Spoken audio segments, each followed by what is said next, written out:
So, welcome to my review of the first book of the Elric saga, Elric of Melniboné, written by Michael Moorcock in 1972. Now, this book was not actually the first written book in the Elric series, but it's the first chronological one. So it's actually a prequel written after the fact. But it's the best starting point for new readers, and I'm a quite new reader myself. Just got into the series, and I really enjoy that process of starting here. So I'm going to review the book, but I'm going to start by following the structure. I'm going to start by telling you why I think it's important to talk about and why I want to talk about it and why you should read it. Then I'm going to introduce the series to you, give you an introduction as of what the series is about and where we start off in the first book. After that, I'm going to go through some inspirations, because this series is from the 60s, 70s, 80s, and 90s. So a lot of stuff, a lot of fantasy, video games, etc. have drawn inspiration from Elric, which is interesting. And when I've done all that, then we'll get into the meat and potatoes of this book. I'll do the book review, a short analysis of the themes that you might find in the story and that you might find interesting. Then a short review of the content you get in the new editions, which are the Gollancz books, the colorful ones here. And I'll finish off with my closing thoughts and some recommendation as how you can start getting into the series. It doesn't have to be that you buy the books and make that investment if you can't do it right now. So, starting with why, simply put, this is the best. Elric of Melniboné is the best fantasy book I have ever read. The saga is also one of the best stories ever, according to me. So I have 3 favorite stories now, and I used to have only 2 a couple of months ago. And that is Berserk, a manga series, Lord of the Rings, the movies, and Elric, the Elric saga. And those are the 3 best stories I've encountered in my entire life. So that says a lot, because I've read a lot and seen a lot and played a lot of video games too, in the same fantasy vein. So it's just one of my favorite things of all time, and it's definitely worthwhile because it's so freaking good. It feels like it's so epic, and it feels like you're reading and taking part of some kind of mythology. It's just awesome. So we're short, and also I want to talk about this series to spread awareness about it, because it's so freaking good and no one ever told me about it. So if that's not reason enough, then I don't know what is. So, short introduction. The series itself is about a spell sword mercenary warrior fighter named Elric. He has a demonic sword, which is actually an entity in and of itself called Stormbringer, as he goes on quests and adventures and fights enemies and monsters, and how he interacts with the world to fulfill his destiny, basically. But he's not always that, and he's not always been that. And the first book, Elric of Melniboné, is his origin story.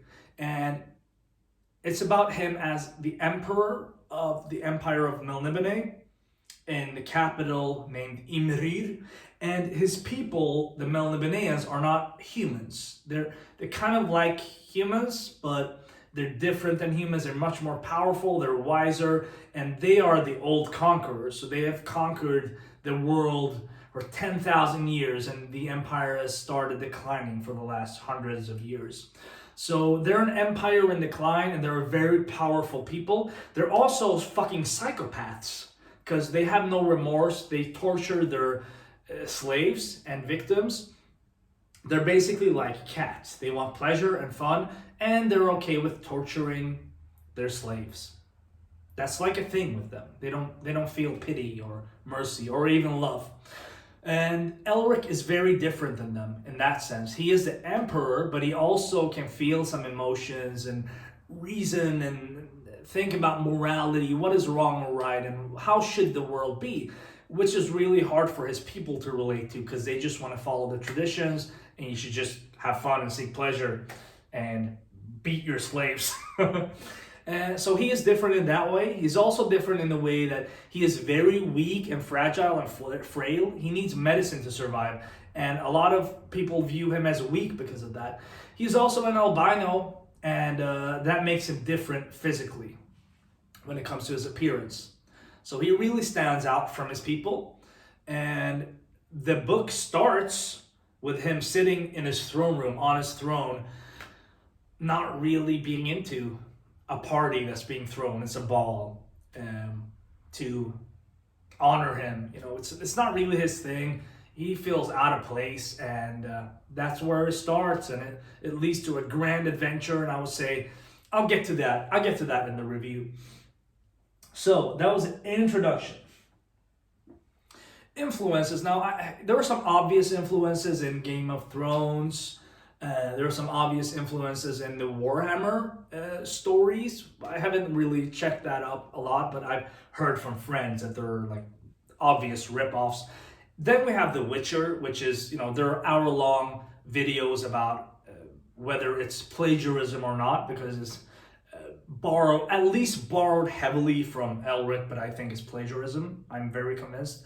You can check those videos out. I'm not going to talk about it more, but I've always been a fan of The Witcher, less now. And then you have things that might be, inspired by this series, like some video games like Shin Megami Tensei. They obviously have moral choices based on these books, I think. In Final Fantasy, you have some stuff. Diablo 2. So there's some stuff in video games. When it comes to board games, it's probably inspired a lot. Just if you just look at the Swedish, I think, covers of Dungeons and Dragons, they were all of like artwork of Elric, because he was kind of famous in the 70s and 80s. And it's probably inspired a lot, because a lot of the stuff that I've been exposed to in video games and fantasy series and books, etc., where it doesn't feel like Tolkien has been the inspiration, it kind of feels like Moorcock and Elric have been. So just my 5 cents. You will probably feel it if you read the books. You'll probably get the feel of it, and they're amazing. So, look forward to it. Next part is my actual review of the book, Elric of Melniboné, and this is what the book looks like. This is the OG pulp version of the book. It came out in the 70s, and this is the new edition, the new prints, and they're available everywhere as new books. The book is one of the best books, if not the best book I've ever read. And with that, it's also the best fantasy book I've ever read. It reads like mythology. The language is crisp, clear, and concise. Gets to the point. The story's always moving. There's a lot of momentum, and it's just so freaking good. It's like drinking a lot of good coffee at the right time. It's just so good and perfectly written. And just the pacing and the characters and everything that happens just feels like it is meant to be. Like, this world and this story has actually happened somewhere. It's not something someone made up. And I love that feeling. I don't get that feeling often. So it's really good, and it's good all the way through. There are no fillers, there's no bullshit, there are no long descriptions. So if you need that in a book or in fantasy, then don't read Elric, because it gets to the point and it's good. So that's my quick review of the book. I give it 10 out of 10. Go get it or listen to an audiobook. I'll refer to it soon. There's a guy who's done it on YouTube. So that's awesome. Wait for that. Wait for that information. You get it soon. So short analysis of the book. The book has, I'm going to have a couple of spoilers here, but the book has several themes. And the most obvious one is the evil brother versus the good brother theme, which you can find in the Bible with Cain and Abel. You can find it in Dragon Ball with Goku and Vegeta. you can find it in several series. There are so many, I can't even mention them, like Guts and Griffith from Berserk, and the list goes on and on. So there is a central conflict between Elric, who is the emperor, and his cousin Yurkun, who thinks Elric is weak and shouldn't be emperor because he's weak and a philosopher rather than a strong, brave warrior like Yurkun is. So that is a central conflict, and that poses many interesting questions, like who is best fit to rule for these people that are all like cat psychopaths descended from dragons. I don't know. The book makes you doubt that, actually, and Elric doubts it as well himself. So it's really interesting. You have some concepts, regarding power.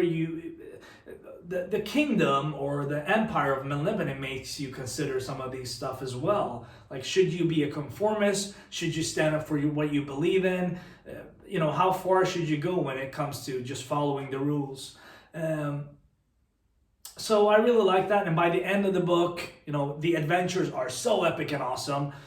And by the end of the book, it kind of leaves you hanging. But I think that illustrates very well a dilemma a lot of young people in the early 20s have, that they don't feel like they can appreciate or understand what they actually have. The security, the safety, and the privileges that you have, you don't really understand them unless you go out on a journey to find yourself. You won't ever know what you have. And that's what I think Elric does in the end. It might seem like a bad cop-out just to make the story keep moving, but he has his reasons too. He has to learn from other cultures to save his country, but he also just leaves the love of his life and his empire, and that's not like the smartest move. That could be your opinion, that is not the smartest move, and I would agree. So I really like that, because that really reflects on the dilemma that young people sometimes have. You don't really know what you have unless you create some chaos in your life and see the world.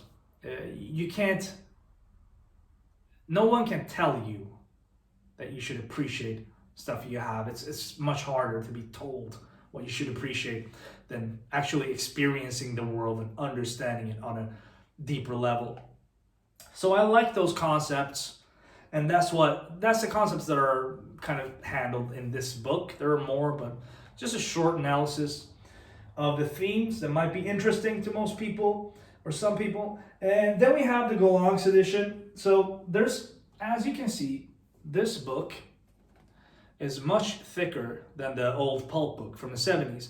And that's because they added a lot of stuff. And this publisher really sucks when it comes to, first of all, the book covers, and second of all, marketing the information about the content of the book. So I might write it in the comment section below or in the description below, but as you can see, Elric of Melniboné is not the only content in this book. There are several other like short stories and articles, etc. There's even a text adaptation of a comic. So I think, I would give the extra content in this maybe 7 or 8 out of 10, because a lot of it is not interesting, but some of it is really good. Like, there is a short story called Master of Chaos, and it's about Earl Aubeck. And his sword is a sword that Elric has before he finds Stormbringer, and that story is really good. It's included here, and there's also an article by Michael Moorcock called Aspects of Fantasy, Part 1. And that one is really good too. Otherwise, it's kind of like average, pretty okay. The rest of the material, and it's it's double the amount of the pages that the main story consists of. So there's a lot of extras here, and those are my thoughts on them. I'd probably give the extras 7 out of 10. But you get them with the story, so it's still 10 out of 10 as a whole product. That's just extra stuff. But it's not all worthwhile. So that is that material. It gets better in the other books, at least the ones I got into this far. So closing thoughts and recommendations. So before I give you recommendations of how you can start getting into the series, I'm going to give you some closing thoughts, and just to cement that and remind you, this is some awesome epic stuff. You know what I would call it? I would call it Nietzschean heavy metal fantasy. No, Nietzschean heavy metal dark fantasy. This is some existential, heavy metal, dark ass shit. And if you want to get into that, then be my guest. I recommend it. I cannot recommend any book enough. No book has been that good that I've made a YouTube video review about it. So be my guest, just read it. If this sounds interesting to you, if this appeals to you, read. Now, do you need to read it? I didn't start by buying the books and reading them. I actually started by the way I found out about Elric was through the Witcher plagiarism videos, which are great. I recommend them, watch them. And then I started thinking and, Googled it, where can you buy the books? And I actually found a guy doing audiobooks on YouTube. So you don't need to pay for them. So if you just type Elric of Melniboné audiobook, you'll get to his page. His page is called Horror Radio. And this dude, I usually hate audiobooks. This dude is the man. He is such a treat to listen to. He is such a good reader and has such a good voice that I just enjoyed the hell out of it. So I listened to the first book, the entire first book, I think is like 8 or 9 hours, and I was hooked. And I bought the books one by one, and now I read them and then I listen to his audiobooks. And this is ongoing. He started this summer, so check it out. I hope it doesn't get taken down because copyright stuff, because it's so great. And I have no monetary interest in this or collaborations. I'm just sharing good stuff that I think is awesome, that I think more people should know about. So check out Elric if you haven't. That's my take-home message. It's fucking awesome. I can't recommend it more. You will enjoy it if you have the same taste as I. If you think Game of Thrones is a bit gossipy and has a little bit too much politics, if you think Lord of the Rings is awesome, the movies, but the books are a bit boring, if you like Berserk, Final Fantasy, Dark Souls, Diablo 2, that kind of feel and those kind of stories, then Elric is most probably for you and is what you've been looking for. So those are my 5 cents. If you like this video, give me a like, comment, subscribe, and stay tuned because I'll make more reviews and hopefully I'll review the entire saga and more. Take care, guys.